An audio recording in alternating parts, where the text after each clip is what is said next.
Kasubire kubaramutsa no kubaha kaze mwese abanywanyi bacu mba muriko murabana natwe mu makuru n'ibiganiro vya misi yose tuba turiko turabashikiriza.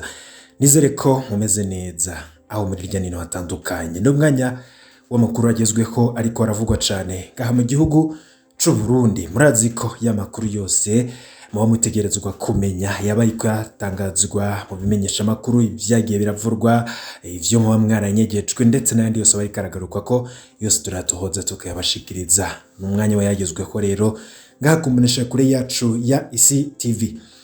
Turi kwigenekerezo rya 19 z'ukwezi kwa kane mu mwaka w'ibihumbi 2022. Tugiye kugaruka ku bibazo bikomeye cane mu bitaro Kira Hospital, ibitaro bigezweho kandi bikomeye ngaha mu gihugu c'u Burundi. Turabe ipfungwa rya Dr Christophe Sahabo catumye apfungwa ndetse n'ico yoba azira. Turaza kugaruka kandi ku vyinyegeje inyuma y'ipfungwa ryiwe, ico yoba azira, ukwivanga mu burongozi bw'ivyo bitaro k'umugambwe CNDD-FDD ndetse n'ivyo abanyamitahe b'abanyamahanga bafise imitahe muri ivyo bitaro Kira Hospital batangaza. N'amakuru yose ndibuze kugenda gushikiriza mu buryo bw'idonido. Nimba utarafyonda kuri subscribe buri kurateba cane kuko yafyonze kuri subscribe makuru yacu agushikira mu bambere. Ya makuru muba mwaranyegejwe, amakuru mutazokwigera muronka handi hariho hose atari ngaha kumbonesha kuri yacu ya Isi TV. Ku banywanyi bacu muri ngaha mu Burundi ngira mbanze ndabaha ikaze. Turazi ko bamukurikiye amakuru n'ibiganiro tubashikiriza. Sinibagiye kandi nanone mwe mutwumviriza muri mu bihugu vy'ababanyi ndetse namwe muri hirya no hino ku migabane ya Buraya na Amerika ndetse n'ahandi hose ngo bamuri kwisi. Ndabakengurukira cane kuko ngene mudahengeshanya kutwereka urukundo. Intererano yanyu ni ya yindi no gufyonda kuri subscribe vyonyene maze naje nkagushikiriza amakuru uko mba nayatohoje kandi ndiko ndayarondera irya nino. Tugaruke rero kubirabana n'ipfungwa rya Dr Christophe Sahabo, ivyo mwanyegejwe ndetse n'ivyo mutazi kw'ipfungwa ryiwe. Kuva kuwa 30 ntwarante mu mwaka w'ibihumbi 2022 isaha 1:30 z'ijoro, umuyobozi mukuru w'ibitaro vyigenga Kira Hospital Clinic Suisse Dr Christophe Sahabo akaba ari mu minwe y'iperereza. Agifatwa nta mutahe umwereka impamvu wafashwe yaronse. Inzego zamufashe ntizigera zivuga ico zamufungiye, inzego zamufashe ntizigera zivuga ico zamufatiye vy'ukuri. Gusa amategeko agenga ingene imanza z'ivyaha zitohozwa kandi ziburanishwa aravuga ko mu gihe nk'ivyo uwufashwe afise uburenganzira bwo kuba ari kumwe n'ubumuburanira kandi ko hashobora kwanka kuvuga igihe cose atari kumwe n'umushingwa manza wiwe. Mbega ivyo birashoboka mu busho bwa Museremu mw'iperereza? Vy'ukuri Dr Sahabo aziriki? Kimwe mu bintu bitangaje ni ingene Dr Christophe Sahabo yafashwe itariki ya 30 ntwarante ariko ikete rimwagiriza rigasohoka bukeye. Itariki imwe ndamukiza mu mwaka w'ibihumbi 2022 nibwo iryo kete rimwagiriza ryasohotse, risinywe ko n'abayobozi batatu b'amasosiyete ya leta canke ayo leta yiganjemwo harimwo Sokabu, Kamebu, Onaperi, Bankobu na Burundi Airlines. Bose uko ari batanu bahuriye kukuba ari abanywanyi bakomeye ba CNDD-FDD, umugambwe uri ku butegetsi. Amashirahamwe baserukira afise ibice hafi 43 mu mutahi w'ibitaro Kira Hospital. Iryo kete ryabo ryandikiwe umukuru w'igihugu risaba ikurwa rya Dr Christophe Sahabo, rimwagiriza ko ariko aratemvya ubutunzi bw'ibitaro Kira Hospital. Bamwandikiye ku wa mbere ndamukiza ariko we inzego ziwe zari zaraye zifashe Dr Christophe Sahabo.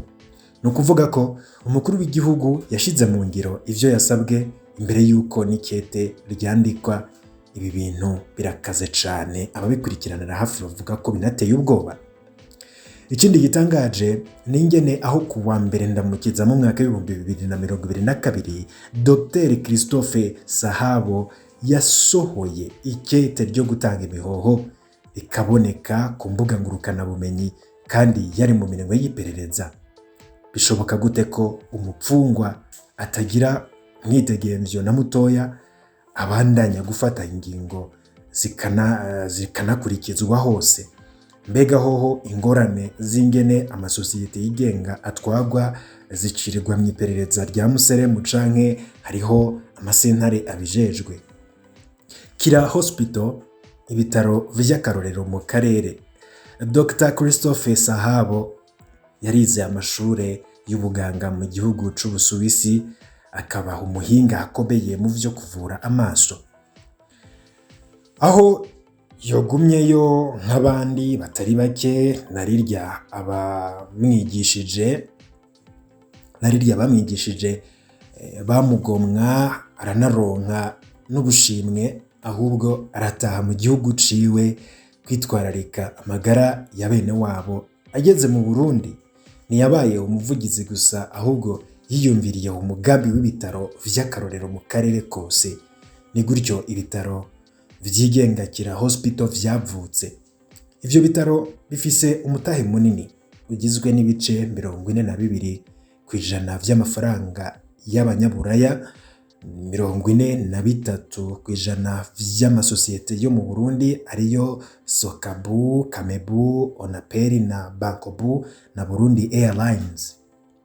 Nayo 11% vy'abantu bigenga ku giti cabo niyo mitahe irimwo, be na 5% vy'abaganga.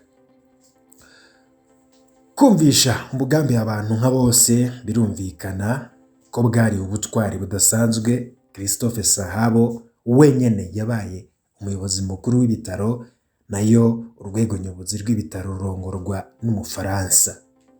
Ibitaro Kira Hospital Clinic Suisse vyarabaye akarorero mu karere, mbere abanyamahanga batangura kuva mu mahanga baza kwivuza mu Burundi. Ivyo ni ibintu bikomeye kandi ryari iteka ku Burundi, aho hatereye ikiza ca COVID-19 coronavirus. Umurindi w'abaza kwivuza bavuye hanze warakorotse cane kubera ingendo zitari zigishoboka. Bivugwa ko guhera ico gihe Kira Hospital hari ico yatakaje nk'uko vyagendeye amasosiyete menshi cane mw'isi. Inzigo y'amacakubiri yoba ari kimwe mu vyinyegeje inyuma y'ipfungwa ry'uyo dogiteri. Vyagenze gute? Mu mwaka w'2020 hari urwandiko rudasinye rwasohotse rugwanya dogiteri Christophe Sahabo. Urwo rwandiko ruboneka ko rwoba rwanditswe n'abanywanyi ba CNDD-FDD bamunzwe n'agatima k'amacakubiri. Urwandiko rwagiriza Dr. Christophe Sahabo ko aha akazi abatutsi kurusha abahutu, ko akorera nabi ubutunzi bw'ibitaro, ko yahoze ari umuhanuzi mu biro vya Perezida Buyoya, ko yahoze ari icegera c'umukuru w'ishirahamwe Sojedem, ko ari we yafashije guhunga Onesime Nduwimana yahoze ari umuvugizi wa CNDD-FDD, ko yahungishije Dr. Jean Bosco Daradangwa, ko ari umugenzi wa Sinduhije na Pacifique, ko naho ari muri CNDD-FDD ngo asanzwe ari no muri CNL, n'ibindi vyinshi bitagira umutwe n'amaguru yagirijwe. Inyuma yaho afatiwe ishirahamwe karyanisha amoko bimenye Burundi Communication Center, atakindi rikora ngo atari ugukwiragiza ibinyoma biryanisha amoko mu ntumbero ya propaganda ya CNDD-FDD. Burya yarasohoye ikiganiro cambika ibara Dr. Sahabo Christophe rimwagiriza ivyo nyene vyanditse muri urwo rwandiko rudasinye. Ico nico kimenyetso c'ivyo Dr. Christophe Sahabo ariko arahorwa. Inzigo y'akazikira ifatiye ku macakubiri y'amoko itera yigaragaza muri bamwe mu bategetsi b'u Burundi. Iperereza niryo rijejwe amashirahamwe yigenga. Ico ni ikibazo ababikurikiranira hafi bibaza. mbega hamwe vyoba hari vyo ko Dr Christophe Sahabo yarongoye nabi Kira Hospital Clinic Suisse iperereza niryo ryoba rimujejwe? Ni kubera iki ikibazo kiwe kitajanywe imbere y'amasentare yajejwe gukurikirana ivy'ubudandaji canke ivy'amasosiyete? Nimba mu vyo yagirizwa harimwo ivyaha bivugwa mu gitabo mpanavyaha, ni kubera iki kibazo nk'ico kitajanywe imbere ya parike ikabitohoza? Ni kuki amategeko y'amatohoza atariko arakurikizwa?